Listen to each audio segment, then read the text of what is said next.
We are Ecodiversity, and we are here to present on our Crown Hotel. My name is John Kissio, and I'll be giving you a brief overview of our project. Our project consisted of developing a 27-acre site for a 3-story hotel at an area of 19,200 square feet and 115 guest rooms. Some accommodations that the hotel has to offer are listed below. The site also will have a pre-engineered banquet hall with an area of 4,500 square feet and a capacity of 350 people. Here's a quick aerial shot of our hotel. You have the hotel and banquet hall and front parking lot. A better idea. Our hotel is located in southeastern Michigan, in Washtenaw County, in the city of Ypsilanti. And then the red perimeter here is our undeveloped site. To the west, we have a residential subdivision, and to the east, we have a shopping center with a Walmart. And you can access the site from the north off of Ellsworth Road. Hello, my name is Najee Issa. I'm the construction engineer. Today we'll be going over the cost, schedule, sustainability, and logistic plan. After further developing our designs, we broke the cost estimate into 4 components: general requirements, general conditions, the construction of the hotel, and the construction of the banquet hall, which was pre-fabricated, pre-engineered. During our preliminary stage, we came up with an initial estimate of $5.8 million. This was strictly based off square footage, and we utilized RS means to come up with these numbers. For general requirements, we have professional consultants such as architectural fees, engineering fees. We also incorporate allowance of 20% contingency for the whole project, and quality control, which is general testing, and roughly that came to $1.7 million. For general conditions, you have the following items such as insurance, permit, construction aid, and for that we came to a total of roughly $300,000. And for the construction of the hotel and banquet hall, I couldn't post my bid summary sheets, were a little lengthy, but these are the main categories under the bid summary sheet, and these were further broken down into cost manifold items. Anything regarding plumbing, HVAC, and electrical was strictly based off square footage because we didn't design for any of those parameters, and that came to a total cost of roughly $5.5 million. And on the next page is just to show you just some of the work breakdown structures. Anything highlighted in yellow is critical path activity.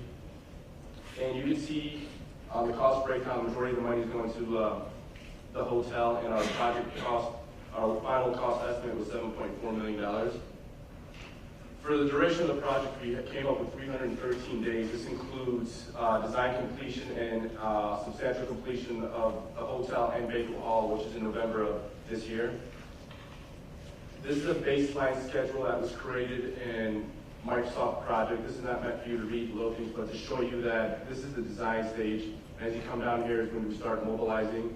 And I made a different schedule for the banquet hall, but I incorporated it into this schedule, and you can see how the hotel and banquet hall has this construction is sequenced because there's 2 different crews for each.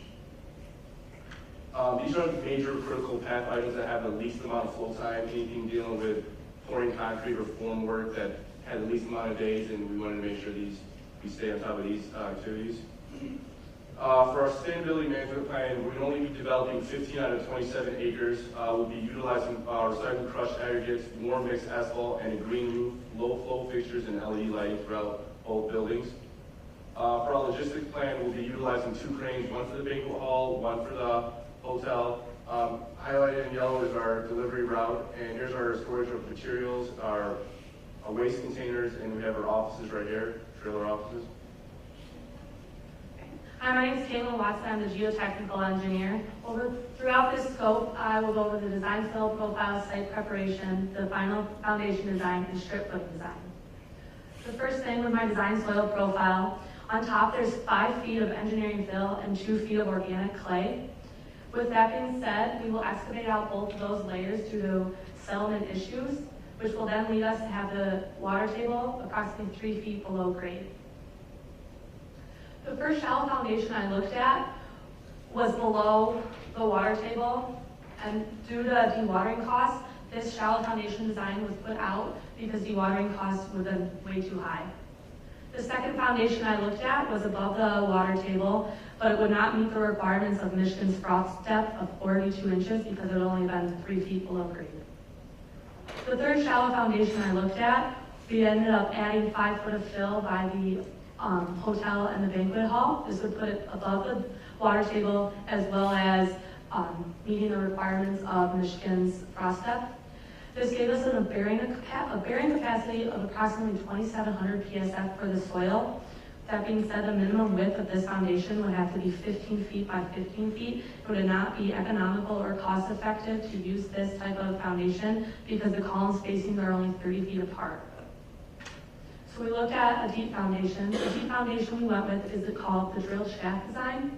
It would be the end bearing would be in the dense sand at the bottom and would be a length of 66 feet and the diameter would be 2 feet. There will be skin friction as well in the 2 clay layers above.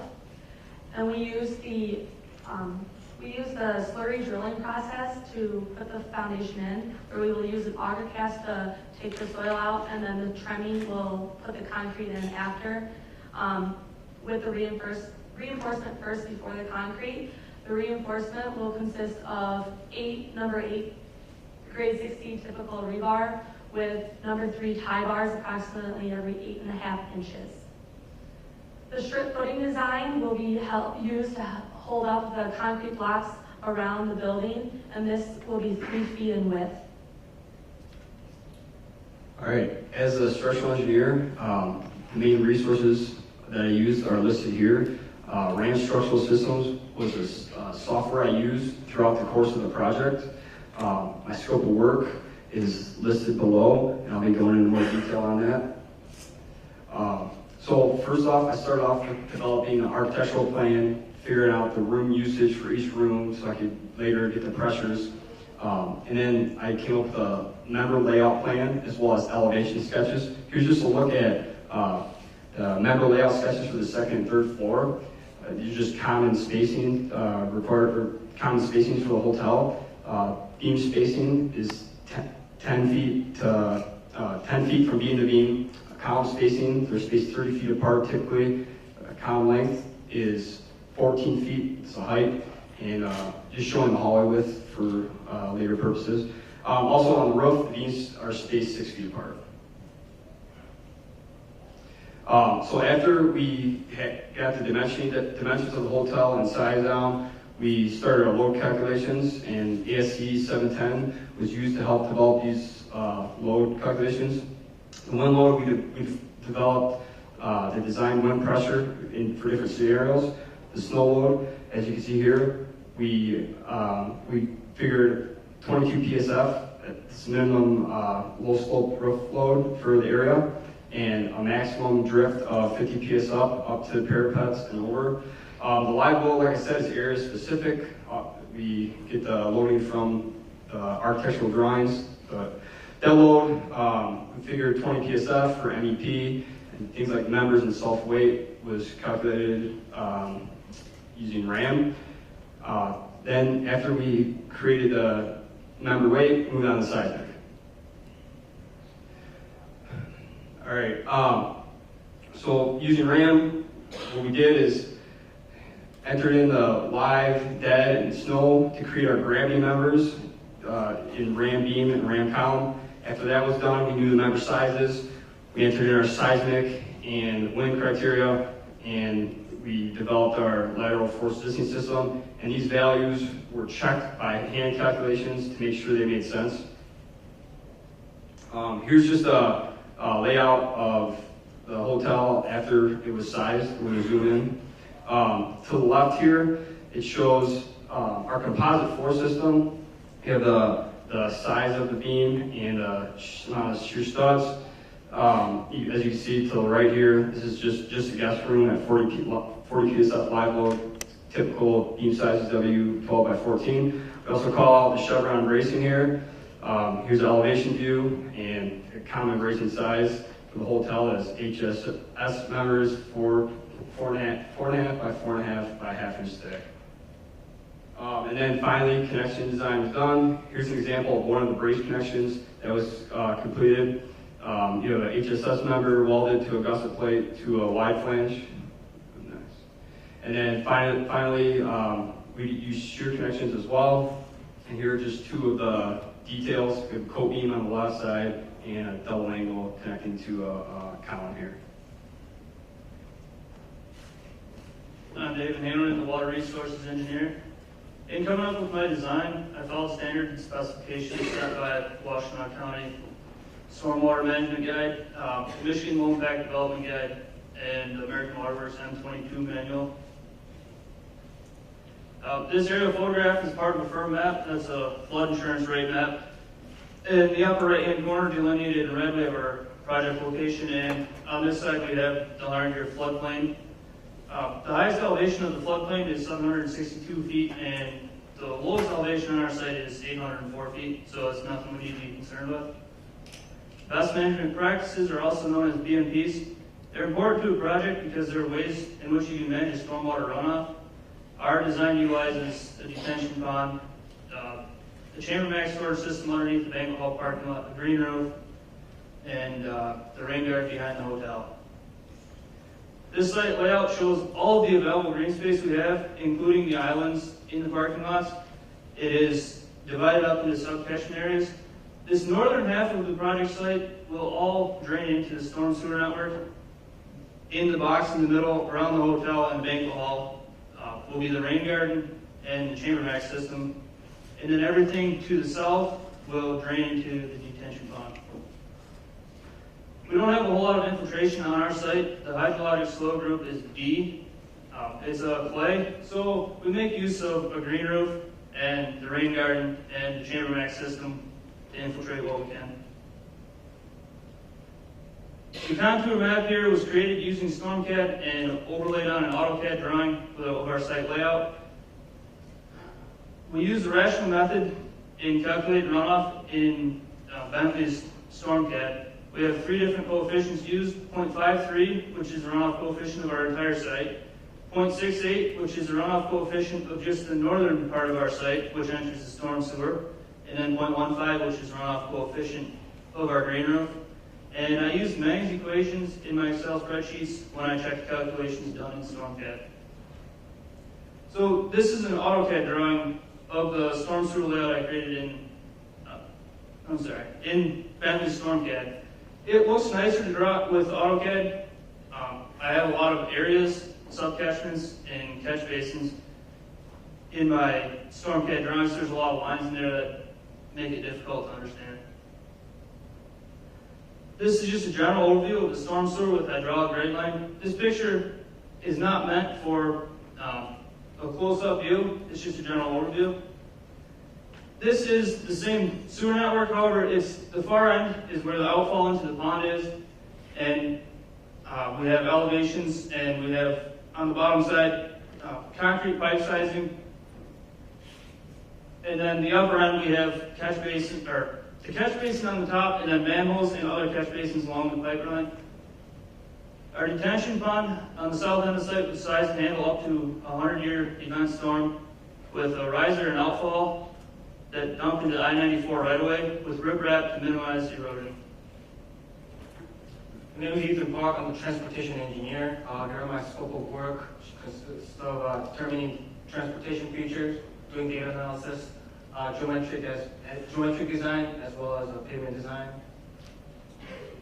Here are the design standards that were followed during the design phase, which includes the Washtenaw County Road Commission's regulations, MDOT's road design manual, as well as the AASHTO's design for pavement structures.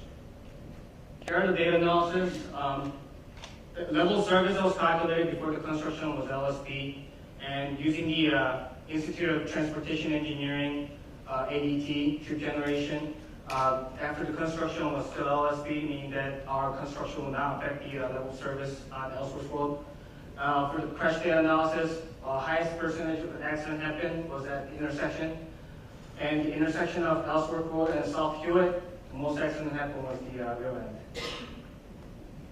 Here are the final transportation alternative, which consists of approach road, parking lots, roads, etc. Here are the overall layout of our hotel site. The turning radius was based from the AASHTO guideline. It's designed from passenger cars all the way up to intermediate semi-trucks. We got the loading dock in the rear of the parking lot, and rear of the hotel. You got the drop-off area in front of the banquet hall. And we got the two major parking lots for the hotel, one for the banquet hall, and consists of 160 parking spaces, and 8 of these spaces are handicap spaces, and 3 of the spaces are van accessible. Based on the WCRC's requirement for the new development, the geometric design was determined as the lane width was based on the generated ADT, which was implemented from the MDOT road design manual. Here are the cross-section of our pavement for the approach road onto existing paved road and the service roads. Using the ESO calculations and using the flexible ASHTOS flexible nomograph, I was able to calculate the depth of 3 inches, 1 inch, and 3.5 inches for the surface layer, base layer, and subbase layer, respectively. But the typical pavement for the commercial use from Washington County was implemented onto our design, which consists of 6 inches of surface layer, 6 inches of aggregate base layer, and 10 inches of subbase layer. Here are the dimensions for our parking lots, which is implemented from the MDOT guideline for the 90-degree surface parking. Here's the cross-section of pavement for the parking lots, consists of 4 inches of surface layer and 3.5 inches of aggregate base layer. Due to the pre-fit bill on our hotel site, I had to make sure that our minimum turning radius within the range of curve red calculated with 5% grade difference in a hotel site on a parking lot site. The curve that I was calculated was 40.6 feet. The dash on the picture, it shows the dash line shows that it was within the range of our design. So here are the sign locations. We'll be utilizing Type 3 150-watt LED, and from the Lighting Resources Center for the parking lot luminaire calculations, all this spacing were calculated. Once again, this is sign locations, and based on the MUTCDs, these signs will be installed as the minimum requirements. For the temporary traffic control zone, once again, it's based on MUTCD's taper length and the buffer length criteria, and all the lengths were calculated based on the equations. For the roundabout alternative, because the real accidents happen a lot at the intersection, we recommend for roundabout alternative. The design was based on the MDOT roundabout guideline, and it will be 2-lane roundabout with the inscribed circle diameter of 150 feet, circulating road width of 30 feet, central island will be 105 feet, entry and exit radius of 70 to 100 feet, and with the width of 24 feet. Thank you. We now open the floor to questions.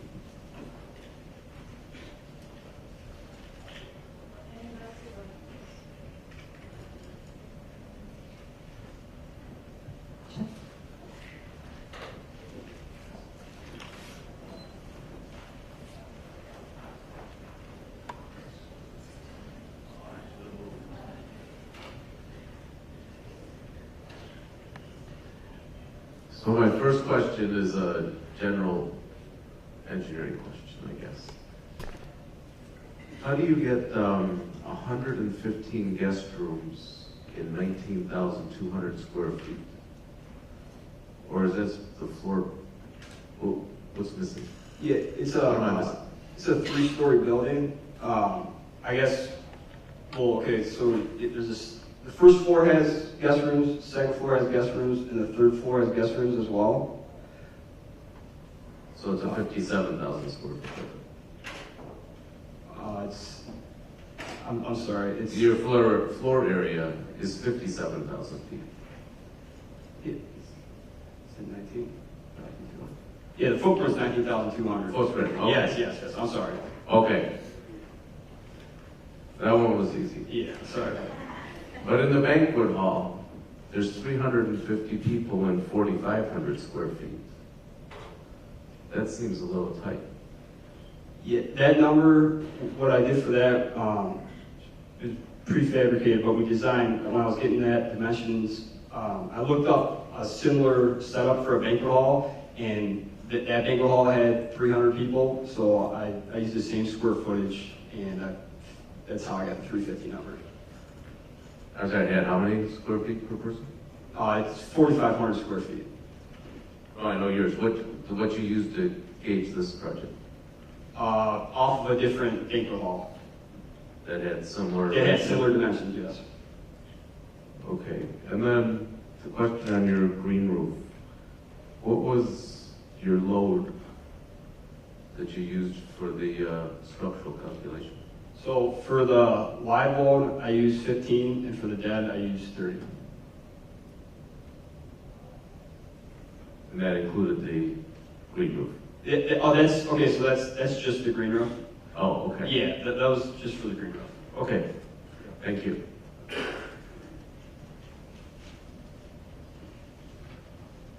Could you go to your general conditions cost breakdown, the items that were included in that on your slides up there?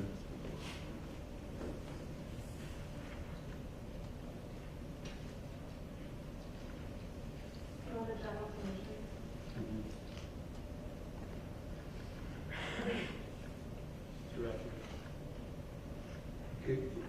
In your general conditions, where is the cost for your personnel to build this project? What was that? You're going to need a superintendent, project managers, estimators, the things that to build this project. Where do you have the cost for them? So for anything regarding allowances and equipment and crews, that was all priced into my bid summary sheet for each item. Everything any item I priced out was used I used RS Means Online, and that calculates equipment, material, and I'm talking about people. that's Your people are in your line items in your estimate, is that what you're saying? within the total cost, yeah. Well, as a general contractor, my entire life, you would put your staff in your general conditions, in terms of what you need to build the job. You wouldn't normally put that, unless it's in your fee. Is it your fee? What's your fee on the job? So if you go to the next slide. No, before. General requirements. So we have a 20% contingency for our company applied in. Well, your contingency would be for things that are unknown, like bad soils or mistakes in your estimate, wouldn't it, normally? What was that? I'm sorry. Okay. Can you repeat that question? I'm sorry. I didn't. I said you mentioned that you have a 20% contingency. Is that what you said? Yeah. And what is that contingency for? That's for anything regarding bad soil, or we initially thought we were going to do a shallow foundation, but ended up doing a deep foundation, so that was also applied to our project. But for anything regarding equipment or labor, that was all priced in throughout the activities in my bid summary sheet. No. Well, I would think that the deep foundation is already in your estimate, because that's what was presented. Isn't that correct? It wouldn't be part of your contingency. That was later on. We didn't know that we were doing a deep foundation sort of towards that. Oh, so this estimate does not reflect the current design you presented tonight? Is that what you're saying? The contingency doesn't for the foundation. Okay, thank you.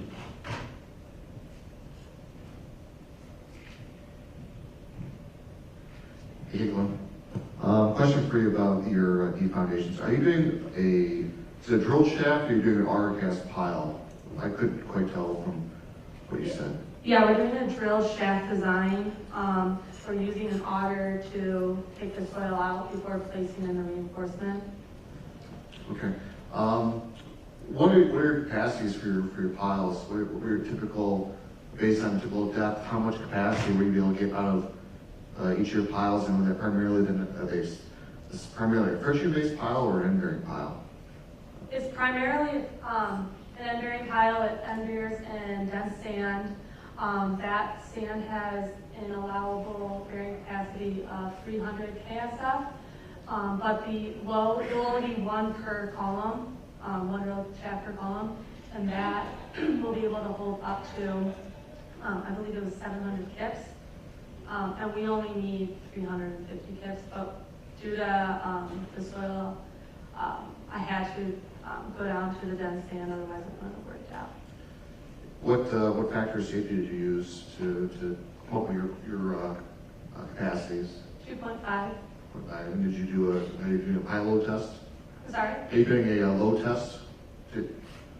No. Okay, thank you.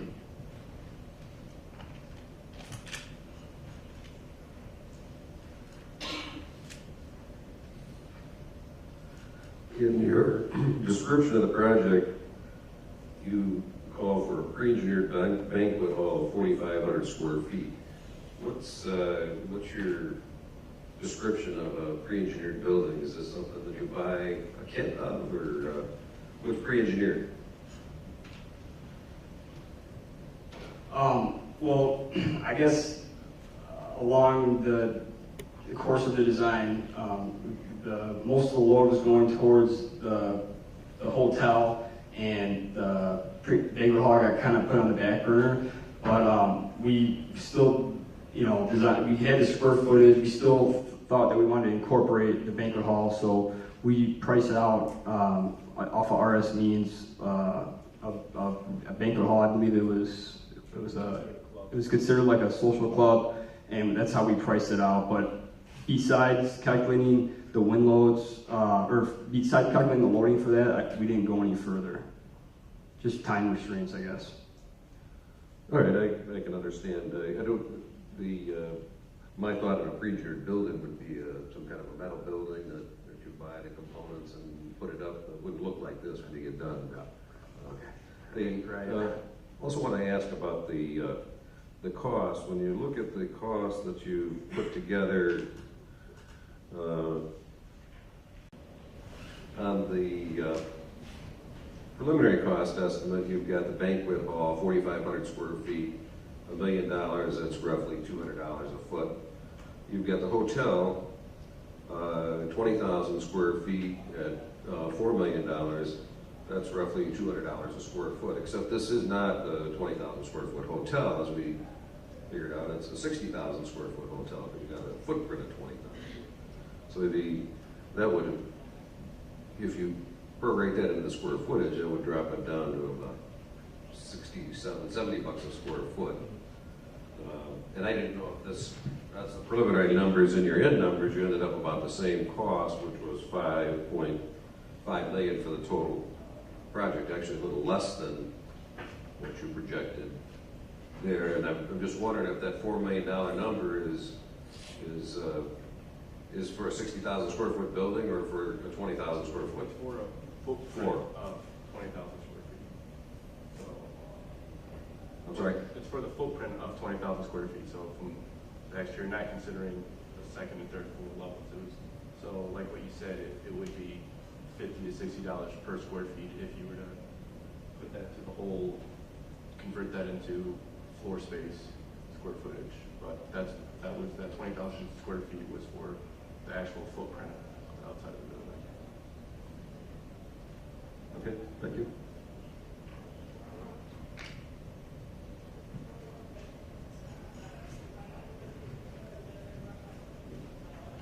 Got a couple questions for transportation. Where is the Ellsworth-Hewitt intersection?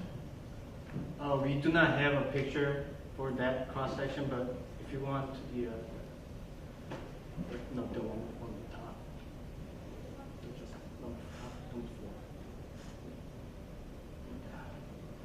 It'll be the exit right here. That's the intersection right there. It's about 0.2 miles away from our hotel site. Okay. It is the closest intersection.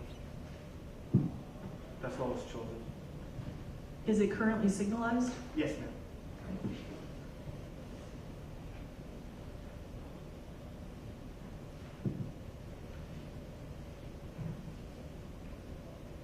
Do you have ADT information for that intersection? I do have the information, but it's not up here. I can't think off the top of my head, but it was obtained from the SEMCOG. Mm-hmm. I'm curious because that would be the basis of your roundabout and the operation and sizing of the roundabout. So I'm curious what the ADT is. roundabout was just academic purposes, and I chose the minimum requirement for it because the right of way issues around the commercial buildings around that intersection. There's the 7-Elevens and I believe gas station around there. So Okay. The pond and outlet sizing, I'm not sure which, 43, slide 43, is that outfall on the opposite side of the emergency spillway? Is that where it's flowing into the MDOT right-of-way? That's correct. And what is the allowable outfall rate? The allowable outfall rate is 4.2 cubic feet per second. When we have a 100-year storm, we will be just under the 4.2 cubic feet per second. Okay, thank you. Sorry to jump around, back to transportation. How many parking spots are in the parking lot? there's 161 parking spaces. We originally had the parking spaces. It was based on the rooms. The original design was around 160 rooms. 145, and then that was designed based off that, and then we had to add the banquet hall parking lots in the back. That's all. When I think about the use, you have a banquet hall for 350 people, you have 115 rooms, plus you have staff, employees. Right. That seems like an inadequate number of parking. So I'm curious how that, if there was a city ordinance that you followed, or how you arrived at that number. It was just based off of number of rooms. Every room for one family coming in, and having additional parking spaces just for the employees. Okay, that's how it came.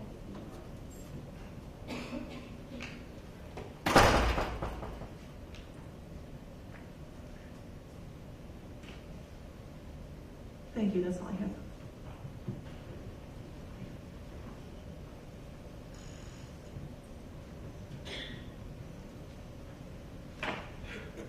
Getting back to the parking, I was just curious, what community is this in? Is it in the city of Ypsilanti, or is it in a township, or? The township of Ypsilanti. Did you look at their zoning ordinance to see, what was required for parking in the setbacks of the building? They don't really. I didn't find anything. Maybe I missed it. But I didn't really see any requirements how many spaces you need. Yeah, I think that's where it would have been the first area that I would have looked. You start laying out a parking lot to determine how many parking spaces would be required for each unit of a building, and because it's usually pretty well spelled out in the zoning ordinance. And even for a banquet hall, how many sites you would need for as parking for a banquet hall, it's usually spelled out in the zoning ordinance at a minimum. Getting to the drainage, Kevin, why don't you talk a little bit about how you determined the catchment areas and you calculated the runoff to the rain garden and your retention basin?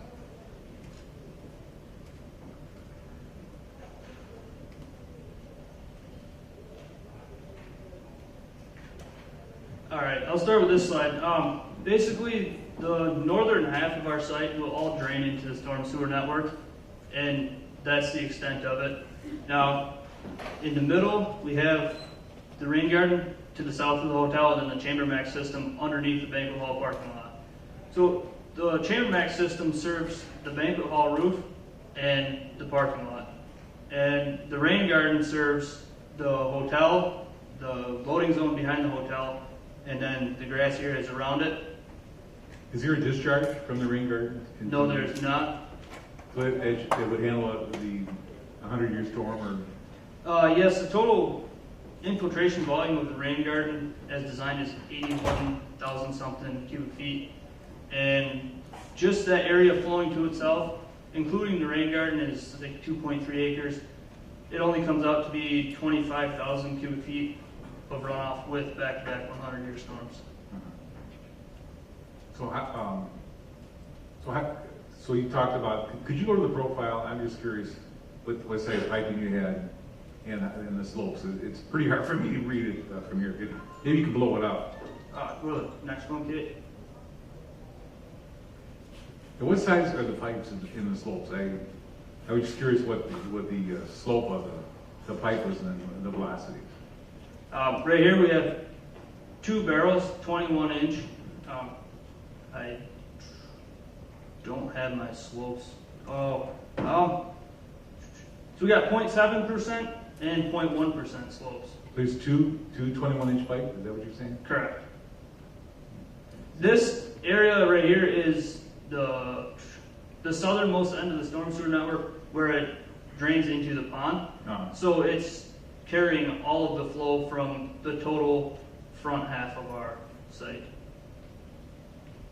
And getting to what Cheryl was asking about this runoff into the MDOT right away, did you check to determine to see what the allowable runoff would be or where the flow would go into in the right of way? Yes, their allowable flow is 0.15 cubic feet per second per acre. They limit it so that it doesn't disrupt the existing flow that's already there. And our site, we are allowed to let our drainage run into the 94 right away because as it sits, the lay of the land drains towards the right of way anyways. So any runoff before we develop it goes to the right of way. Did you look at infiltration on the site to determine if there's any other areas for infiltration other than the rain garden area? Yes, with the soil group B, there's not a whole lot we can do. It's clay, and the groundwater table that we're working with is too high. The only reason that the rain garden would work was because that area around the hotel is elevated. Yeah, I was curious. You said that when you looked at it, you had to cut 3 or 4 feet of soil out of the site. Was that over the entire site or just in the area of the No, of the that building? was only in the area of the building and the parking lot, so 1.65 acres out of the 27 acres. So where were you putting that soil? We're putting it in the back of our site. There's a lot of our, so our buildings are up here, like if you can see in this building, and then there's a lot more space back here that we'll be able to put our excavated soil. So it would be just graded and it would flow to the railroad to the right of way to the MDOT right of way. Is that basically what you're proposing? Okay, the pond we have is 4 feet deep. However, due to the slope of the land, at that point it starts dropping off. So we built the pond to have 4-foot sides with 4-to-1 side slopes, and it is 10 feet wide at the top of the pond. That would be where all our soil goes. Okay. All right, well, thank you.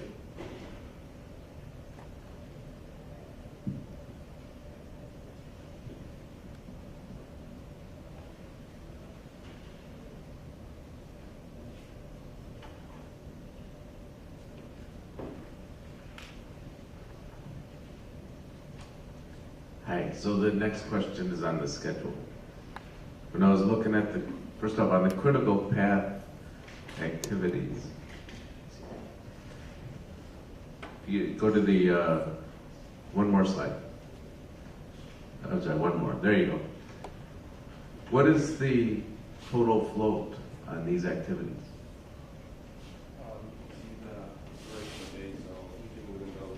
Can't hear you. So it has a duration of days next to each of the activities for anything listed over there.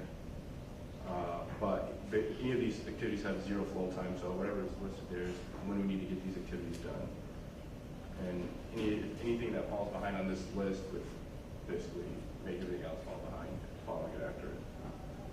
Okay, so all these activities that's what they have in common, 0 flow, 0 total flow. Yeah. Any free flow? Not for these activities. Okay. So then I was looking at the activities to see how they look reasonable. And I looked, there's no finishes. There's no paint, wall covering, carpet, ceiling tile, ceilings. How do you get to the end without going through finishes? I was just putting basically the most important ones that I saw in the beginning. I was just anything that was related to anything underground work or pouring concrete is what I was looking at, putting on here. My big summary sheet and activity has over 160 activities, so if I put all that in there, it would have been a little hard to read, so. So there's other activities that Yeah, have yeah. zero total flow that Yeah. are on the Yeah. critical path? Yeah, Okay, so this is a partial list. yeah, it's partial. It's just showing anything dealing with, anything that's gonna go within the drywall or anything that's gonna be poured into the first floor concrete, like the underground plumbing or underground electrical. Right, so like devices, electrical devices and plumbing fixtures and Yeah. paint and walk over that, okay. So if you go 2 slides up, 14, where are the finishes in this schedule where you go from investor approval to substantial completion? That would be within the building closure when we would start doing paint work and carpeting and. Okay, so the finished set there. Okay, thank you. Yep. Yes. 7 minutes left. Ethan, what type of asphalt pavement are you using for your road construction? I thought I saw a designation WMA. It's a warm mix asphalt. Why did you decide to use warm mix as opposed to what's conventional, hot mix asphalt locally? Because we're eco-diversity, we're eco-friendly. So we want to use the sustainability. Warm mix basically produces less fume, dust for the workers when they install. And just because it's produced at low temperature, you could install it any time of the year. It doesn't have to be during the summer, like the hot mix. Okay, thank you. Do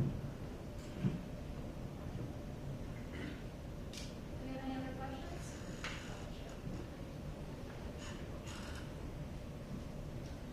One last question about the traffic control zone, the temporary traffic control. What is the speed limit on Ellsworth? 45. And it looks like for your temporary traffic control, you're shifting traffic away from the proposed driveway work in 67 feet. So you're shifting traffic 12 feet over in 67 feet, and it's posted 45 miles per hour?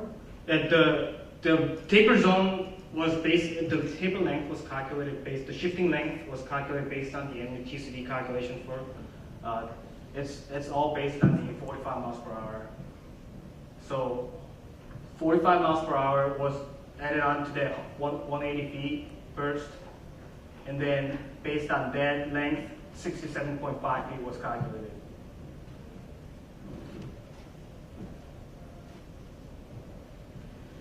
Generally, the shift is, it's W times S. It's the width of the shift times speed. So if it's 45 times 12, it would be 540 feet when you're shifting traffic. You might want to take a second look at that and see what the MMUTCD says about that, along with AASHTO. Okay. Thank you.